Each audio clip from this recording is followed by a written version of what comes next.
अस्सलाम वालेकुम नाज़रीन, मैं हूं आपका मेज़बान समर अब्बास। आप देख रहे हैं मेरा यूट्यूब चैनल। आज का दिन बड़ा एक्साइटिंग रहा। बड़ी डेवलपमेंट से भरा दिन था ये। क्विकली मैं आपको ज़रा पहले बता दूं, यूसुफ रज़ा गिलानी साहब सेनेट में अपोजिशन लीडर बन गए हैं। नोटिफिकेशन जारी कर दिया सादिक संजरानी साहब ने। और मुस्लिम लीग नून जो है वो कफ़े अफसोस मलती रह गई।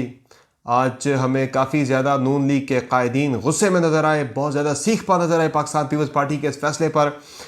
ये कहा जा रहा है कि पीपल्स पार्टी ने अपनी सियासत का जनाजा निकाल दिया। राना सनाउल्लाह की तरफ से ये बयान सामने आया।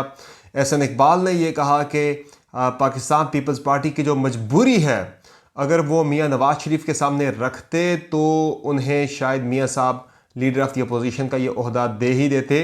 और इसके साथ साथ ख्वाजा साद रफ़ीक ने ट्वीट किया कि मीर भी क्या सादा हैं, बीमार हुए जिसके सबब उसी अत्तार के लौंडे से दवा लेते हैं। और साथ ही उन्होंने ये भी कहा कि उसी वो बाप बलूचिस्तान अवामी पार्टी के जिसके साथ मिलके पिछली मरतबा चेयरमैन सेनेट बनवाया था, उसी के साथ मिलके इस दफ़ा लीडर ऑफ द अपोजिशन बना लिया। लेकिन नाजरीन, इसमें जो गुस्सा है मुस्लिम लीग नून के रहनुमाओं का, वो समझ में नहीं आता। चूँकि नून लीग की तरफ से भी एक पैरेलल पूरी कैंपेन चल रही थी, और जो पहले चेयरमैन सेनेट को अप्रोच किया गया वो नून लीग की तरफ से अप्रोच किया गया, पीपल्स पार्टी की तरफ से अप्रोच बाद में किया गया।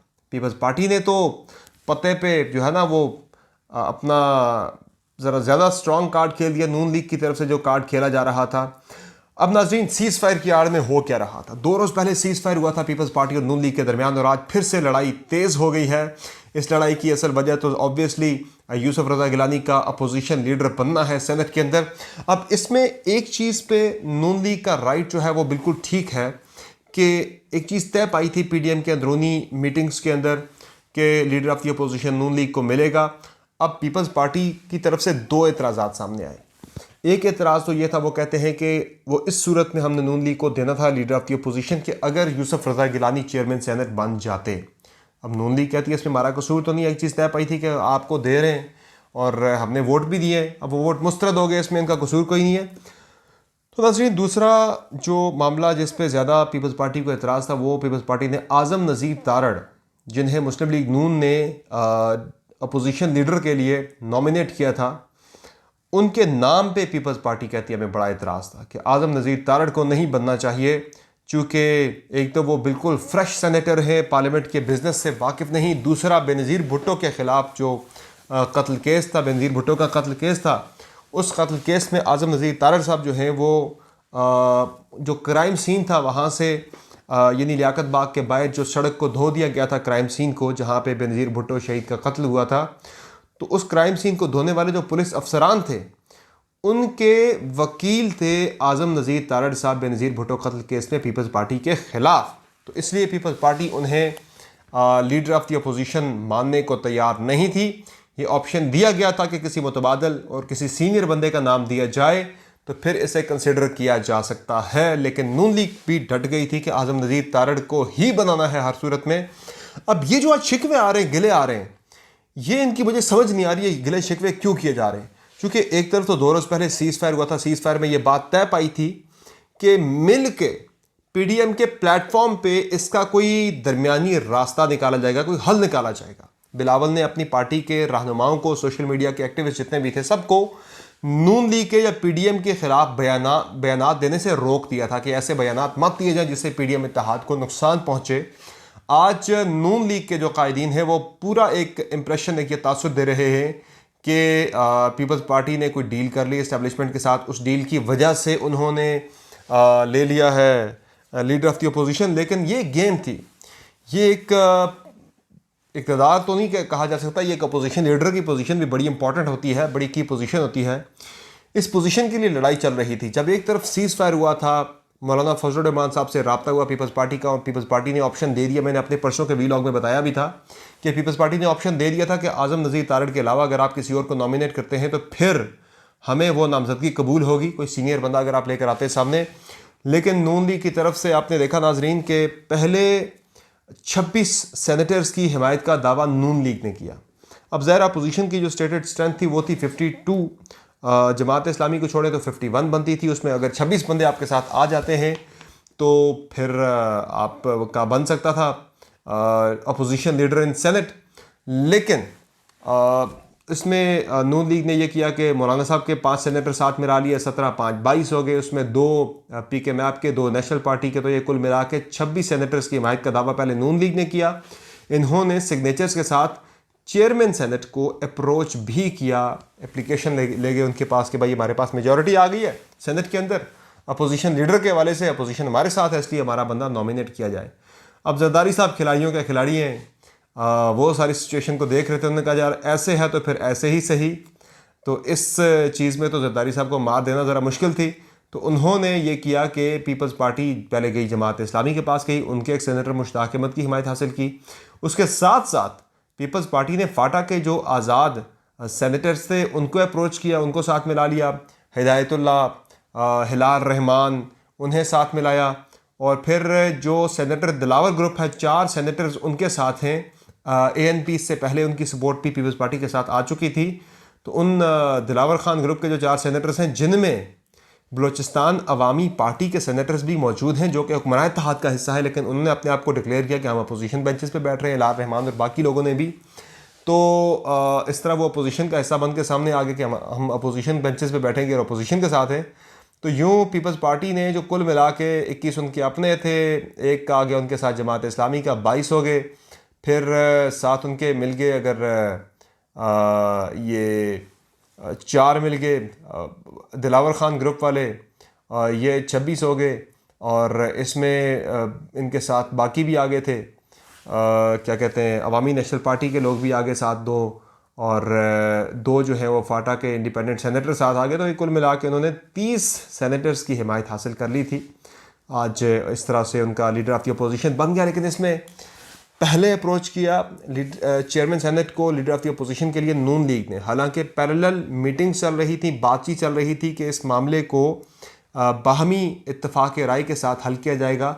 लेकिन साथ ही साथ नून लीग अपना काम भी कर रही थी कि अपना चेयरमैन, अपना लीडर ऑफ द अपोजिशन बना दिया जाए। कल भरीम नवाज़ ने यूनिलेटरली अनाउंस भी कर दिया आज़म नज़ीर तारड़ को फिर से, पीपल्स पार्टी के रिक्वेस्ट करने के बावजूद। तो फिर इसमें जो पीपल्स पार्टी की तरफ से आज मूव सामने आई, उस पर बड़ा इतराज़ किया जा रहा नून लीग की तरफ से। हालांकि उनका एतराज़ बनता नहीं, चूँकि ख़ुद भी वो यही काम कर रहे थे। अगर आज पीपल्स पार्टी फाटा के 4 सेनेटर्स को ना मिला पाती तो फिर मुश्किल होना था। 6 जो उनके साथ सेनेटर्स आए, फिर वो 24 पे खड़े होते, तो पीपल्स पार्टी के लिए मुश्किल हो जाना था फिर लीडर ऑफ द अपोजिशन की पोजीशन लेना। तो इसलिए उन्होंने फिर जो नून लीग सोच रही थी उससे बिल्कुल डिफरेंट जाके एक बड़ा शॉट खेला, एक बड़ी गेम चलाई, और वो 30 मेंबर्स की हिमायत लेकर पीपल्स पार्टी सामने आ गई। तो अब उनका बन गया है अपोजिशन लीडर। लेकिन इसमें मेरी ज़ाती मालूमात ये है कि यूसुफ रज़ा गिलानी साहब, मेरी इतलात ये कहती हैं कि वो इंटरेस्टेड नहीं थे लीडर ऑफ द अपोजिशन बनने के लिए। लेकिन चूंकि पार्टी की तरफ से हिदायत थी कि आपने बनना ही बनना है, वो ये चाह रहे थे कि दे दिया जाए मुस्लिम लीग, उनको कोई इतनी बड़ी पोजीशन नहीं है, और इस पर अगर कॉम्प्रोमाइज़ कर भी दिया जाए तो PDM इत्तेहाद को बचाना चाहिए। लेकिन नून लीग ये समझती है, नून लीग ये समझती है कि बल्कि उन्हें यकीन की हद तक शक है, यकीन की हद तक शक है नून लीग को, कि जिसकी तरफ एहसन इकबाल साहब ने इशारा भी दिया कि जो मजबूरी है पाकिस्तान पीपल्स पार्टी की, अगर वो मियां नवाज शरीफ के सामने रखी जाती तो फिर वो भी मान लेते, पीपल्स पार्टी को दे देते अपोजिशन लीडर की पोजीशन। तो वो नून लीग ये कह रही है कि ये जो पीपल्स पार्टी ने किया है, ये इस्टेब्लिशमेंट के दबाव में आके ये सारा कुछ किया है, कि उनको इस्टेब्लिशमेंट की तरफ से ये सख्ती से इंस्ट्रक्शंस थी कि किसी भी सूरत में leader of the opposition Noon league का नहीं आना चाहिए। इसलिए पीपल्स पार्टी गिलानी साहब को सामने ले आई है। एक और थ्योरी भी इसमें चल रही है कि चूँकि जरदारी साहब जो हैं वो गिलानी साहब को वहाँ पार कर दिया है, और आगे कोई अगर इस तरह का सेटअप बनता है जिसमें कोई अगर केयर टेकर टाइप कोई अगर सेटअप बन रहा हो, केयर टेकर से मुराद मेरी है कोई नेशनल गवर्नमेंट टाइप, तो उसमें जरदारी साहब ख़ुद एक कैंडिडेट बन के सामने आ जाएँ, तो वो कवर कर रहे हैं हर तरफ से चीज़ें जहाँ जहाँ से उन्हें मिल सकती हैं या मिल पा रही हैं। ये भी एक राय है। और इसमें अब बड़ी खुल के चीज़ें सामने आ गई हैं जी। अब इस आज की डेवलपमेंट के बाद PDM का सर्वाइव करना इंतहाई मुश्किल नज़र आ रहा है। बड़े खुल के बयान अब दोबारा से शुरू हो चुके हैं नून लीग की क़यादत की तरफ से पाकिस्तान पीपल्स पार्टी के हवाले से। और अब मेरे ख्याल से मौलाना फजल रहमान साहब जो हैं उन्हें कोई फ़ैसला मेरे ख्याल से अब देना होगा, चूँकि उनकी तमाम तर कोशिशों के बावजूद नून लीग और पीपल्स पार्टी अपने अपने मफाद की लड़ाई लड़ रही है। पीडीएम जो है वो गई बहुत पीछे रह गई है। अब ज़ाती मफादात जो हैं दोनों जमातों के, वो पीडीएम के ओवरऑल जो मजमूई एजेंडा था उस पर हावी आ गए हैं। और पीडीएम का मुस्तकबिल, जिस तरह मैंने परसों आपको कहा था कि अगले 48 घंटे पीडीएम इत्तेहाद के लिए बड़े इंपॉर्टेंट है, वो इसीलिए कहा था कि हफ्ते को वो जो टाइम होता है 15 दिन का, आपने लीडर ऑफ दी अपोजिशन के लिए लिख के देना होता है कि किसके साथ हैं। तो उसमें एक्सपेक्टेड यही था कि नून लीग का बनता है तो पीपल्स पार्टी नाराज़ हो जाएगी, पीपल्स पार्टी का बनता है तो नून लीग नाराज़ हो जाएगी। अगर मिल के दोनों इत्तेफाक की राय से किसी को नॉमिनेट करते तो उसमें पीडीएम का सर्वाइवल था, लेकिन कल का दिन था, इसलिए पीपल्स पार्टी ने आज वो छक्का लगा दिया जो कि नून लीग की तरफ से पहले कोशिश की गई थी। वो बाउंड्री पे पीपल्स पार्टी ने उन्हें कैच कर लिया और फिर खुद बड़ा छक्का मारने में कामयाब हो गए। तो अब पीडीएम का मुश्किल में लग रहा है काफ़ी ज़्यादा ये इत्तेहाद आगे सर्वाइव करे। और मौलाना साहब की तरफ से अब एक्सपेक्टेड यही है कि वो कल या परसों कोई बड़ा ऐलान इस पर कर सकते हैं। शायद वो पीडीएम से अलग हो जाएं या खामोशी इख्तियार कर लें फिल वक्त। अब आने वाले दिनों में, कई हफ्तों में, तो पीडीएम किसी किस्म की उनकी तरफ से कोई एक्टिविटी होना मुमकिन नज़र नहीं आ रहा। गवर्नमेंट की मौज ही मौज है जी। और ये अपोजिशन जो है, खान साहब बड़े खुशनसीब नज़र आए हैं कि उन्हें इस तरह की कॉम्प्रोमाइज़ अपोजिशन मिली है कि जो जंग अभी ख़त्म नहीं हुई पहले ही माले गनीमत पर लड़ पड़ी। लीडर ऑफ दी अपोजिशन एक बड़ी छोटी पोजीशन थी, उस पर आके पीडीएम की लड़ाई होना। अब पीपल्स पार्टी के सीईसी की भी मीटिंग हो रही है 4 तारीख को, उसमें भी मैं आपको आज ही बता रहा हूँ कि पार्लियामेंट से इस्तीफ़े ना देने का फ़ैसला पाकिस्तान पीपल्स पार्टी की सीईसी भी कर देगी। तो जो आखिरी जो एक रहती है थोड़ी सी गुंजाइश पीडीएम के सर्वाइवल की, वो भी ख़त्म हो जाएगी। समर बात को इजाज़त दीजिए। अल्लाह हाफ़िज़।